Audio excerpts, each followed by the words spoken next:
It was a Friday evening when Jenna, Mark, and Lisa piled into Mark's SUV, leaving behind the buzzing city streets for what they hoped would be a peaceful weekend getaway. They had found the listing online a sleek, modern Airbnb nestled deep in the woods of Oregon. Pictures showed a spotless, minimalist house with huge glass windows that opened to views of towering pine trees. It had promised solitude, privacy, and an escape from the mundane. But as they drove further down the winding, poorly lit country road, the excitement began to fade into unease. The sun was low, dipping below the horizon, casting long, spindly shadows across the asphalt. The GPS insisted they were close, yet the road seemed endless, flanked by dense forest that swallowed the fading light. "Are you sure this is the right place?" Lisa asked, her voice a little tight, glancing nervously at the trees lining the road. "It has to be," Mark replied, peering ahead at the GPS screen. "The listing said it's remote, but it's supposed to be this house somewhere up here." Finally, after what felt like an eternity, the narrow road opened onto a gravel driveway, and there it was, the house. It looked exactly like the photos, glass walls reflecting the last rays of sunlight, a wooden deck that ran along the front, and modern landscaping that gave it a strange, almost clinical perfection. But as they stepped out of the car, Jenna felt it immediately, a prickling chill that crawled across her skin, as if the air itself were warning her. She shivered and hugged herself, trying to laugh it off. "It's just cold," she said, forcing a smile. But even as she spoke, her gaze lingered on the house. Something about it felt too quiet, too still. They walked to the front door, and as Mark turned the key, the hinges creaked in a way that seemed too loud, too deliberate for such a modern home. The interior was bright and pristine, the sort of space that could belong in a design magazine. Gleaming floors, spotless countertops, minimalist furniture, and soft ambient lighting. Everything looked perfect, yet the perfection felt wrong, like a mask hiding something deeper. "Wow," Lisa said, stepping inside. "It's even nicer than the pictures." "Yeah," Mark replied, though he sounded distracted. "It's weirdly quiet." They dropped their bags in the living room and began exploring. The house had 3 bedrooms, all locked, with the keys placed neatly on the kitchen counter. Jenna ran her fingers along the banister of the staircase leading upstairs. The wood was cold under her touch. "It's almost too clean," she murmured. Lisa's attention was drawn to a small hallway off the main living area. There, hanging slightly crooked on the wall, was an antique mirror that seemed oddly out of place amidst the modern decor. Its frame was ornate, dark wood carved with intricate patterns, and the glass had a faint, wavy distortion, as if it had aged 100 years in a single decade. "Why would anyone put this here?" Lisa whispered. She stepped closer, peering into the reflection. For a moment, it looked normal, then she noticed a delay. Her movements weren't perfectly synced with what she saw in the glass. She waved her hand, and her reflection hesitated for a fraction of a second before copying her. Jenna laughed nervously.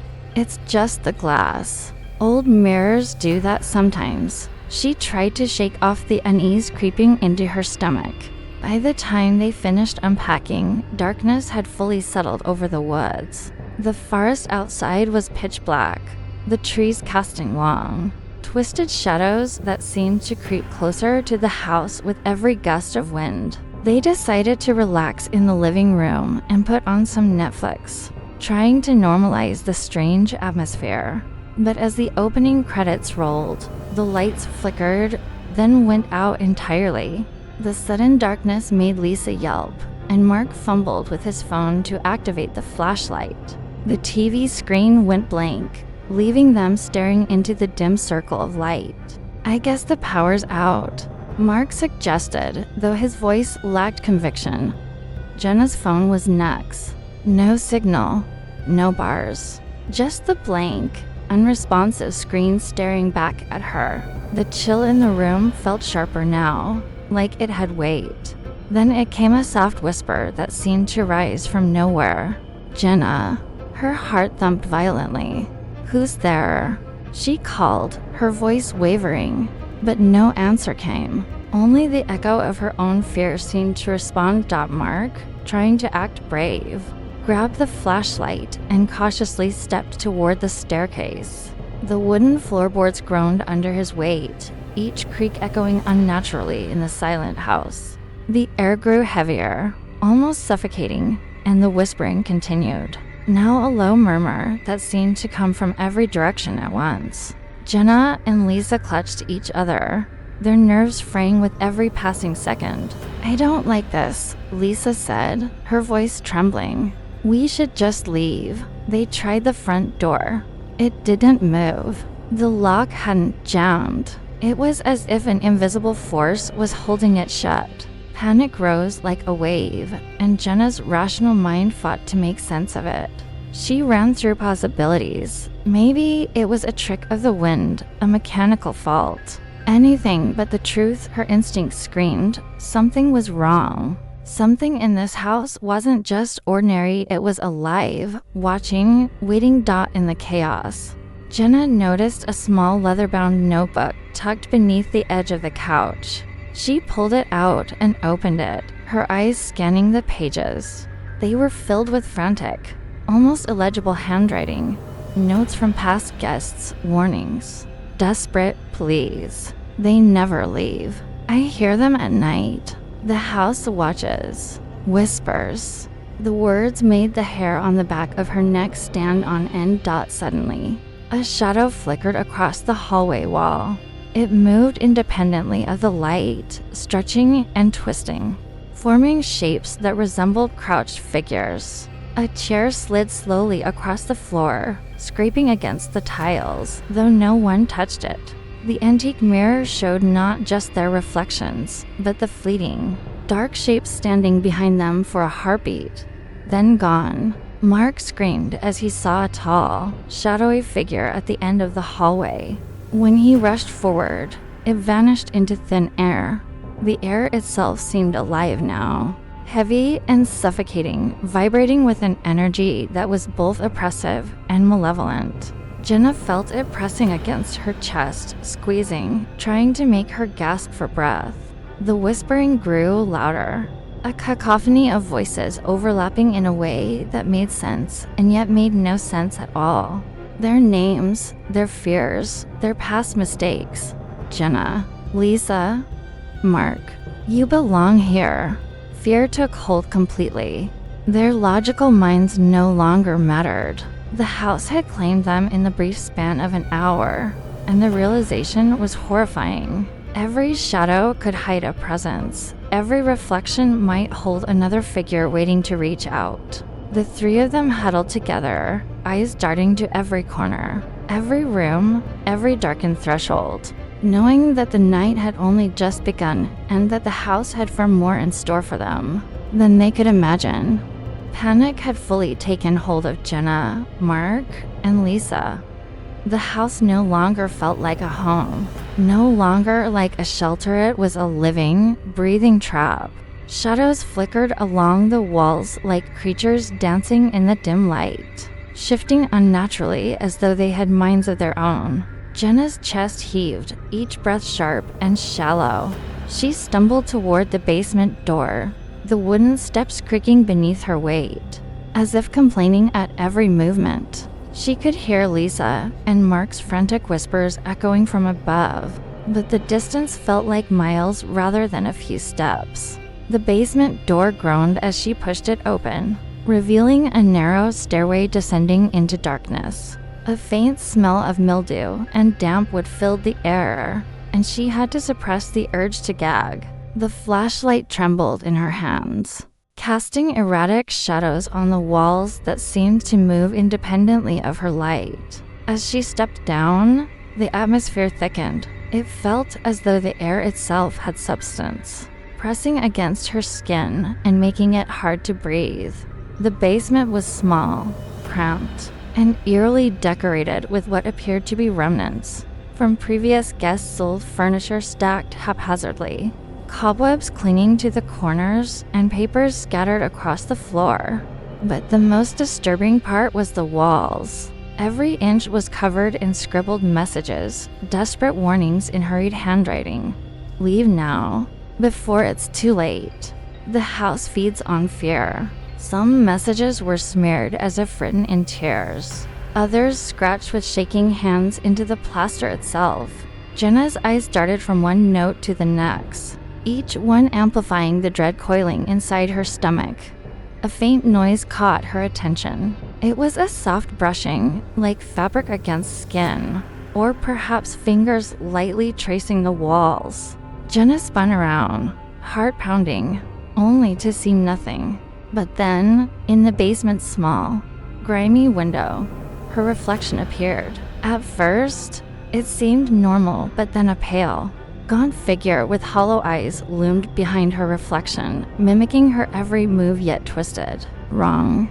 Jenna's scream caught in her throat. She stumbled backward, barely catching herself on a rickety chair, her breath ragged dot above. The whispers escalated. They were no longer soft, tentative words. They had become a chorus of voices, overlapping, sometimes pleading, sometimes threatening, all speaking directly to them, echoing their deepest fears. You belong here. Forever, never leave. Jenna could feel the words like physical blows against her mind, each one chipping away at her resolve. Mark and Lisa appeared at the basement entrance, their faces pale, eyes wide with terror. Jenna, come back. We need to stick together, Mark shouted, his voice cracking. The floorboards above them groaned as though the house itself were reacting to their movement. And for a horrifying second, it felt as if the basement was shrinking, walls pressing inward, closing in like a trap. They huddled together, trying to calm each other, but the house had other plans. Every object began moving subtly. At first a chair tilted, a picture frame swayed. The mirror from upstairs suddenly appeared at the foot of the stairs, smashed in half as though it had flown through the air.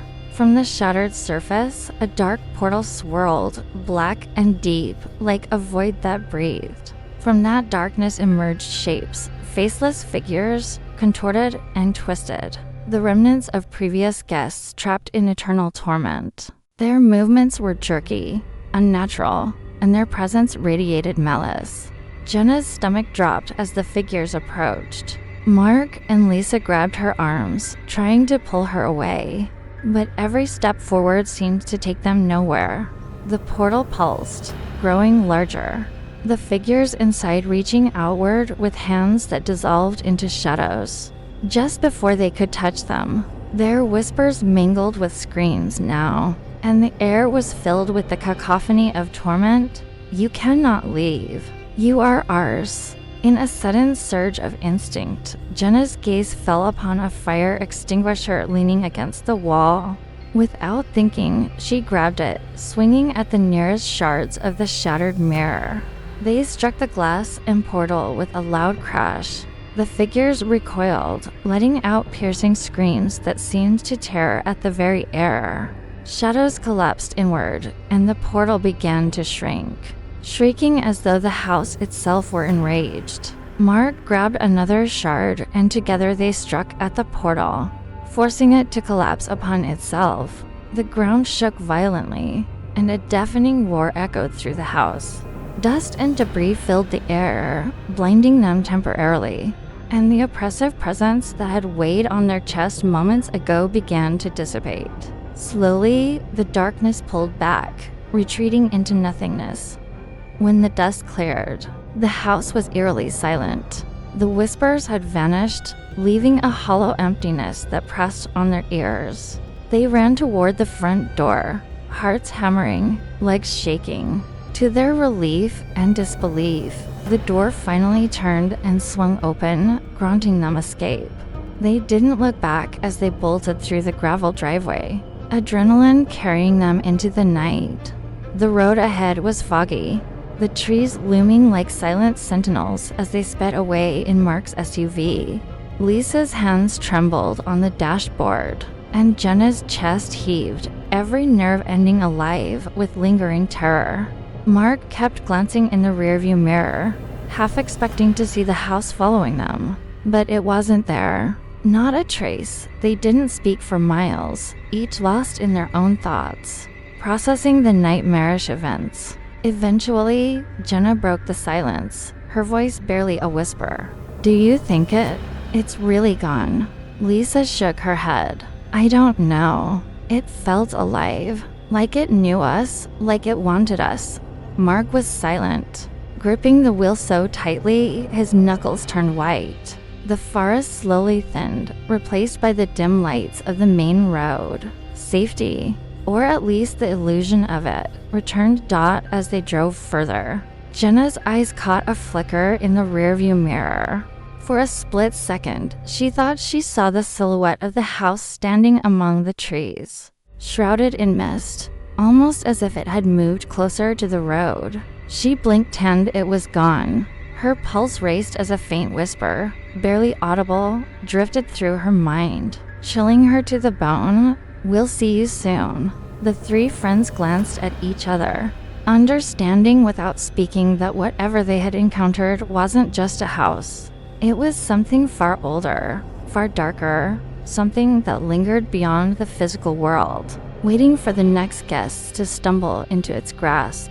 And even as the SUV's headlights cut through the foggy night, the terror of what they had escaped and what might still be following them lingered like a shadow over their hearts. They didn't stop until the lights of the nearest town appeared. The mundane hum of civilization was almost unbearable after the oppressive silence of the house. Every sound felt amplified: the distant honk of a car, the rustling of leaves, the bark of a dog.